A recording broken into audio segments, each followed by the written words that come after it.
Gente, meio-dia, 2 minutinhos agora, hora de entrevista aqui no Radar News desta quarta-feira, véspera de Natal. Nós vamos conversar ao vivo sobre o cenário eleitoral que já se projeta para 2026, mas também sobre vários outros temas importantes para os municípios brasileiros. A partir de agora, recebemos o ministro das Cidades, Jader Filho, que faz a gentileza de nos atender nessa véspera de Natal. Ministro, bem-vindo ao SBT News. Obrigada pela sua participação. Tudo bem, Roberta? Quero saudar você, saudar todos aí os telespectadores aí do SBT News. É uma alegria grande poder estar conversando aqui com vocês.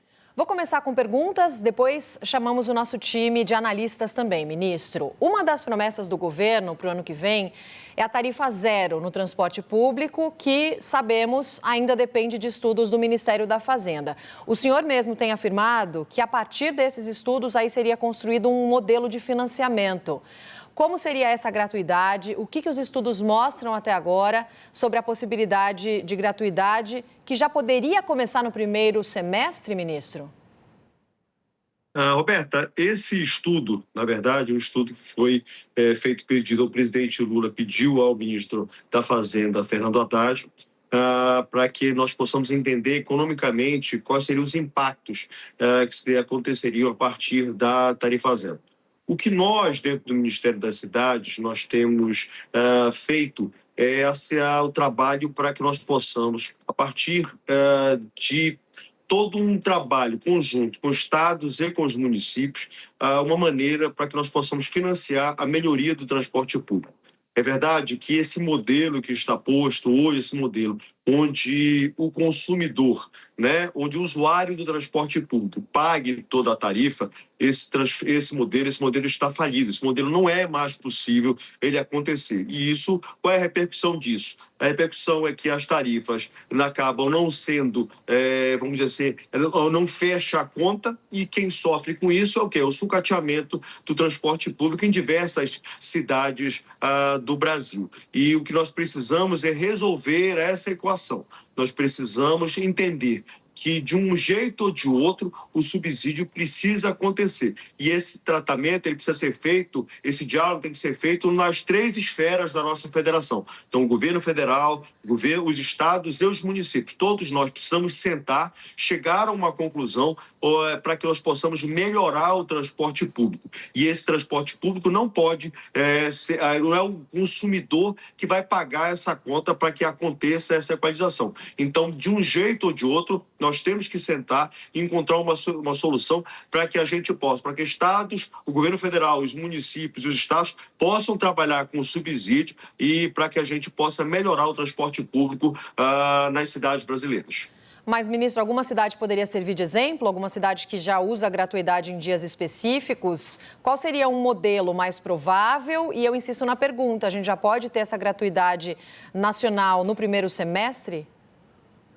Roberta, eu gostaria de discutir, eu acho que primeiro é o seguinte, a qualidade do transporte público, ele com uma tarifa que caiba no bolso das famílias nesse primeiro momento. Por quê? Porque eu não tenho ainda, nós dentro do Ministério da Cidade, não temos o estudo econômico disso. E como você sabe, o transporte público, ele é municipal.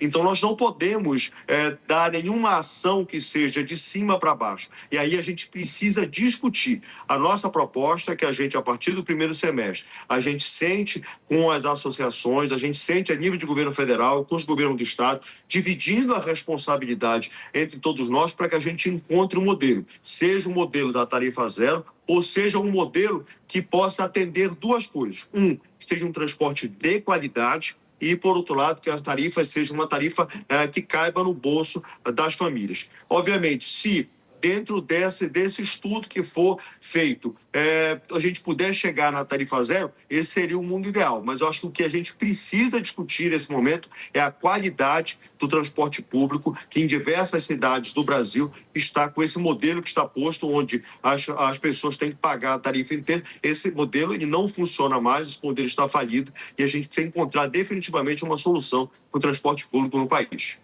Colocar nossos analistas aqui na roda, ministro, para a gente começar a girar as perguntas. E Ander Porcela. Ministro, seja bem-vindo ao SBT News.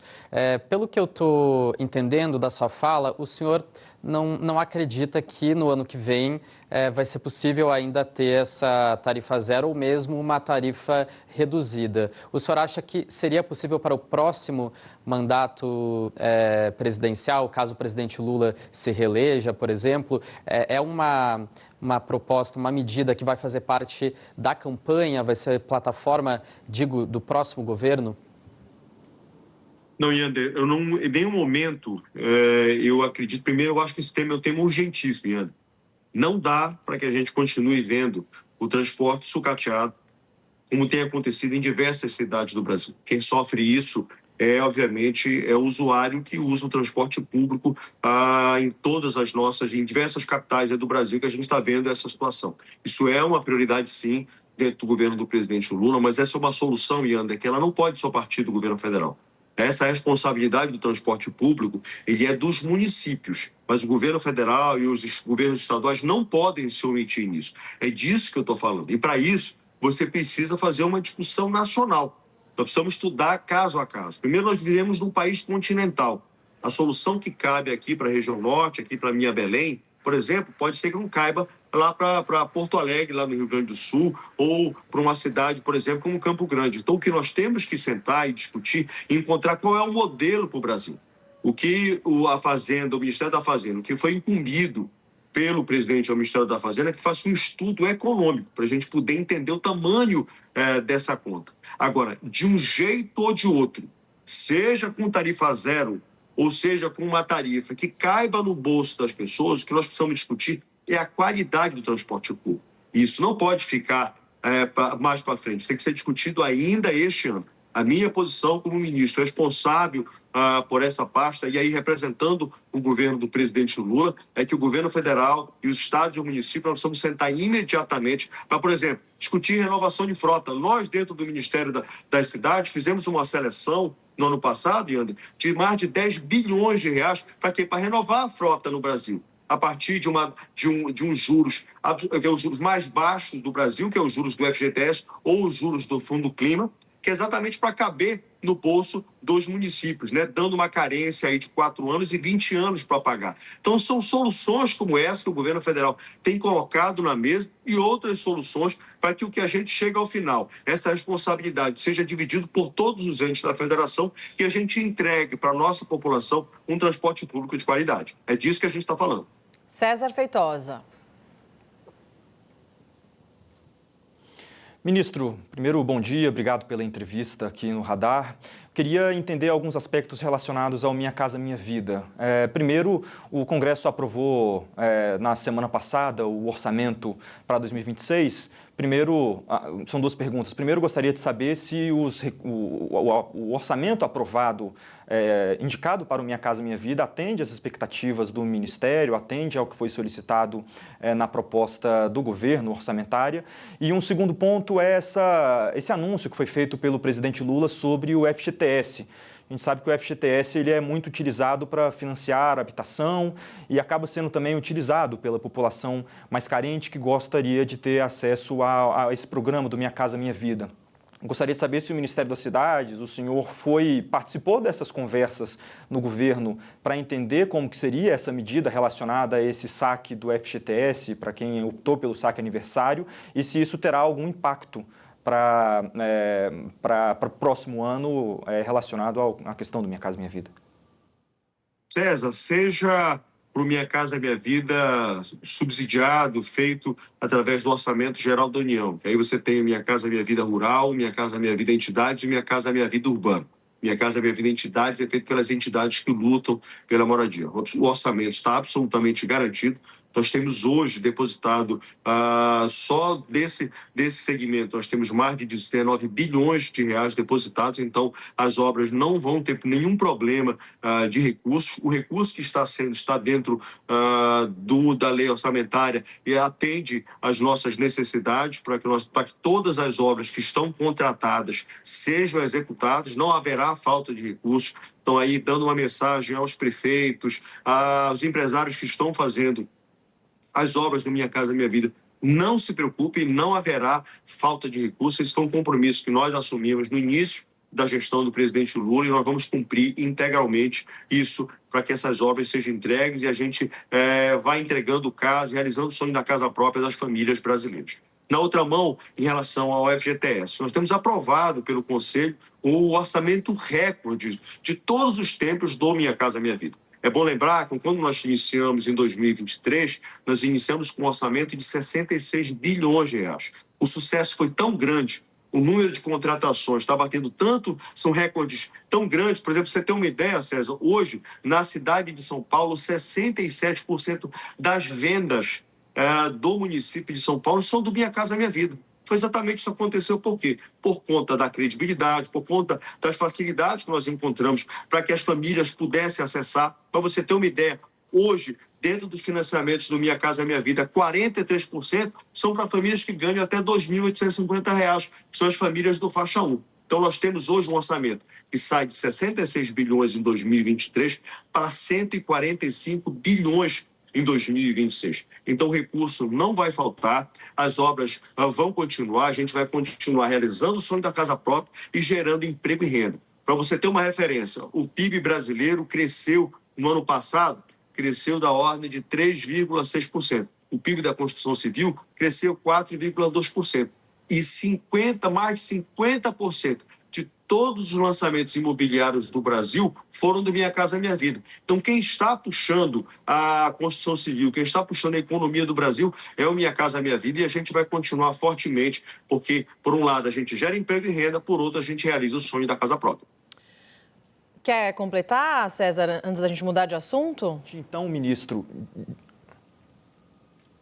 Sim, Roberto, obrigado. É possível confirmar, então, ministro, que essa medida relacionada ao FGTS, desse saque para as pessoas que optaram pelo saque aniversário, não vai ter nenhum impacto sobre Minha Casa Minha Vida, ou vai ter um impacto e o governo vai conseguir superar esse impacto? Nenhum impacto, zero impacto. Como eu disse para vocês, já temos um orçamento que já está aprovado por parte do Conselho do FGTS, então são 145 bilhões para 2026, o que é recorde histórico nessa execução. E a prova disso, César, nós vamos chegar agora, no mês de dezembro, nós vamos chegar a 2 milhões de contratos do Minha Casa Minha Vida, batendo um recorde histórico. Já são mais de 1.300.000 casas, já pessoas com a chave na mão. Já temos mais de 1 milhão de obras nesse momento acontecendo no Brasil. Então, o Minha Casa Minha Vida está indo muito bem e a gente vai continuar fortalecendo cada vez mais esse programa, que é o maior programa de habitacional que já existiu nesse país, e a gente vai continuar fortalecendo ele. Ministro, falando agora sobre eleições presidenciais, já olhando para 2026, como vem o MDB para as eleições? Existe a possibilidade do partido estar no palanque de Lula, eventualmente uma indicação de candidatura a vice? O que o senhor pode trazer para nós? Roberto, eu acho, primeiro, que não seria coerente por parte do MDB, que tem 3 grandes ministérios: Ministério dos Transportes, Ministério do Planejamento e eu, à frente do Ministério das Cidades, se o MDB não acompanhar o presidente Lula desde do primeiro turno. Eu acho que seria uma questão de coerência do nosso partido, compreendendo que o MDB sempre foi um partido regional, que sempre respeitou as suas lideranças regionais. E nós temos hoje, obviamente, estados onde tem lideranças que apoiam o presidente Lula e tem outros que não apoiam o presidente Lula. Então, a gente precisa respeitar isso, o MDB sempre respeitou, e isso foi sempre a grande força, a democracia foi sempre o grande pilar dentro do nosso partido, dentro do MDB. E quando a gente não consegue chegar no entendimento, a gente normalmente vai para uma convenção e lá, democraticamente, a gente toma as decisões sobre o partido. O MDB não tem dono, Roberto. Essa é a grande mágica do nosso partido, e a gente precisa reforçar cada vez mais isso. Mas eu, obviamente, advogo por uma questão de coerência, por uma questão de projeto, que é o melhor projeto para o Brasil, que o MDB continue apoiando o presidente Lula, formalmente, a partir desde o primeiro turno. Yander.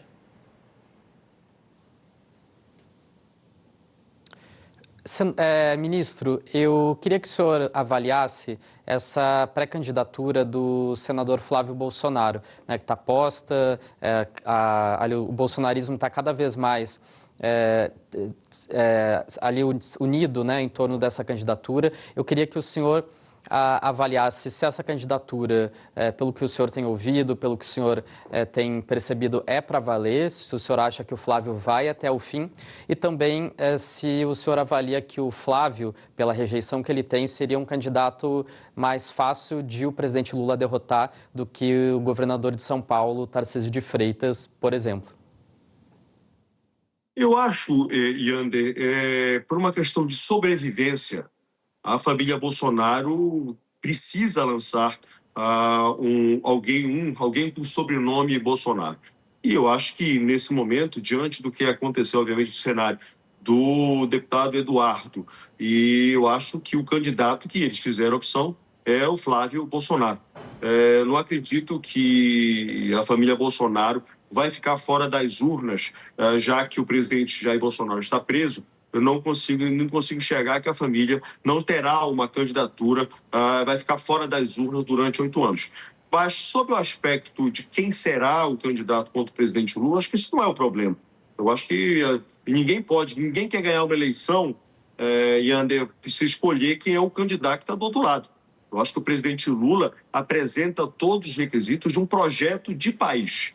Quando você fala do Minha Casa Minha Vida, você fala do gás para todos, você fala do pé de meia. Quando você vê, essa é a menor taxa de desemprego da história do Brasil, inflação controlada. Você vê hoje o país crescendo, o nosso PIB avançando. Eu acho que existe um projeto de país, que é isso que o presidente Lula, é isso que vai fazer o presidente Lula ser reeleito. Eu acho que não é um projeto pessoal, não é um projeto familiar, é um projeto de país, e é isso que o presidente Lula, obviamente, quer apresentar para o Brasil, e eu tenho certeza absoluta que isso aí o Brasil vai reconhecer todos os avanços que o presidente Lula tem feito ao longo desses anos, desse terceiro mandato dele, que está sendo o melhor de todos os mandatos que o presidente Lula já fez. E isso vai, obviamente, levar o presidente à reeleição. É isso que eu penso e eu acredito que o Brasil vai reconhecer todos os avanços que o presidente tem feito para o país. César Feitosa. Ministro, um conterrâneo do senhor acaba de deixar a esplanada dos ministérios, Celso Sabino, ministro do Turismo, do Pará. Ele voltou agora à Câmara dos Deputados depois de um rearranjo feito pelo presidente Lula, junto especialmente da bancada do União Brasil e do presidente da Câmara dos Deputados, Hugo Motta. Queria entender qual que pode ser o impacto, se o senhor acredita que há algum impacto em seu estado, no Pará, diante dessa troca, porque naturalmente quando um ministro assume um cargo, ainda mais um ministro de pasta como o do turismo, ele acaba observando com mais cuidado o seu próprio estado. Ele próprio foi um dos organizadores da COP30 em Belém, no Pará, e aí agora o Ministério do Turismo fica sem um paraense em seu comando. Queria saber se isso pode trazer algum impacto no seu estado para a campanha de Lula.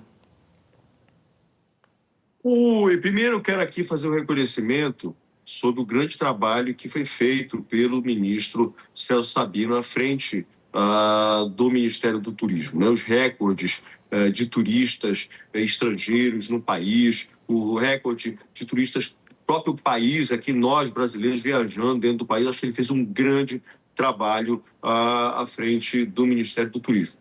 Nós, obviamente, lamentamos que não seja mais um paraense que estará à frente do Ministério do Turismo. Mas eu acho que o que o ministro Celso fez tem ajudado muito o nosso país. E eu acredito que o ministro Gustavo, que obviamente, já foi secretário de Turismo, fará um grande trabalho não só para o meu estado, mas com todo o país. Acho que o nosso foco, nós como ministro, a gente precisa ter foco no Brasil. Acho que o Brasil precisa crescer de uma maneira uniforme. A gente não pode, obviamente, a balança não pode pesar para nenhuma dessas regiões. E eu tenho certeza que o ministro Gustavo dará prosseguimento ao grande trabalho que o ministro Celso Sabino fez à frente do Ministério do Turismo. Ministro, para encerrar falando também sobre a questão climática, vivemos o ano de COP30 aqui em Belém, muitas discussões com as mudanças, várias tragédias em regiões diferentes do nosso país. O Ministério das Cidades tem um diagnóstico claro de quantos municípios hoje não têm nenhum plano de adaptação climática? O que a gente pode esperar nesse sentido para o ano de 2026? Esse questionamento é muito importante. Nós mesmos, Roberto, nós fizemos o principal trabalho que nós fizemos dentro da COP foi mostrar para o mundo. Se a gente quer fazer implementação, Roberto, a gente tem que partir das cidades. Não haverá implementação, Roberta, se essa iniciativa não vier das cidades, porque é lá que a coisa acontece. Quando você vê, por exemplo, um alagamento, ele acontece na cidade.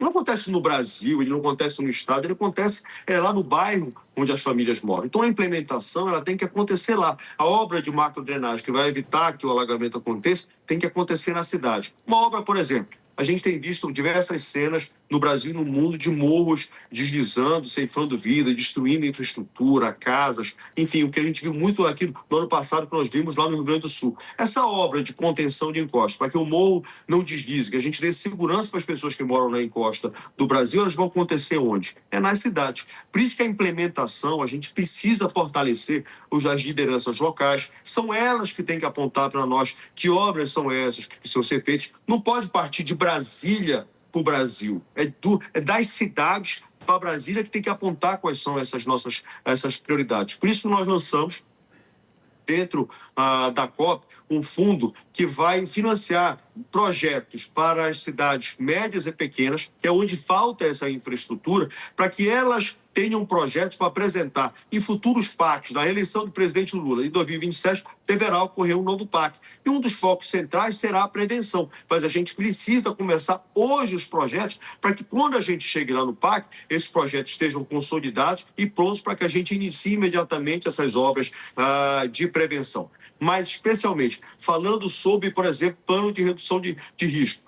Planos municipais. Nós mesmos, no Ministério das Cidades, nós estamos fazendo, por exemplo, nós estamos dando às prefeituras 200 planos, trabalhando juntamente com as universidades. Nós mapeamos no Brasil aquelas cidades que têm mais risco de acontecer esses eventos climáticos, então estamos dando a esse município esses recursos para que eles possam fazer esses planos municipais de redução de risco, para que as cidades estejam, primeiro, preparadas e que elas possam identificar quais são as verdadeiras obras que têm que acontecer para que isso possa acontecer e levando segurança às suas famílias. Queria citar um exemplo para você, para mostrar para você a importância dos líderes locais. Os Estados Unidos e a Argentina foram os dois únicos países que não participaram da COP aqui em Belém. Mas na semana anterior à COP, aconteceu um evento, o Encontro de Líderes Locais, lá no Rio de Janeiro. Depois do Brasil, Roberta, a segunda maior delegação era a delegação americana, era a delegação dos Estados Unidos, mostrando que se o governo central, se o presidente Trump não quer participar da discussão sobre clima, sobre resiliência, sobre adaptação, sobre prevenção, mas os líderes locais estão fazendo a sua parte. E lá eles mostraram o que estavam fazendo. Aqui na COP mesmo, o principal líder da oposição, que é o governador da Califórnia, o Gavin Newsom, esteve na COP participando, inclusive em mesas junto conosco, onde ele apontou o que a Califórnia está fazendo exatamente pelo clima, pela prevenção, para que a gente possa fazer o processo de adaptação e da implementação. O que nós temos advogado, Roberto, é que a gente precisa fortalecer cada vez mais as lideranças locais se a gente quiser deixar nossas cidades preparadas, adaptadas e resilientes para que, se novos eventos climáticos acontecerem, elas estejam preparadas a essa pressão climática. Ministro Jader Filho, muito obrigada pela entrevista aqui no SBT News nessa véspera de Natal. Um ótimo Natal para o senhor. Até uma próxima oportunidade, ministro. Feliz Natal para você, Roberta, ao Yander, ao César e a todos os telespectadores que nos assistem e um 2026 abençoado para todos nós.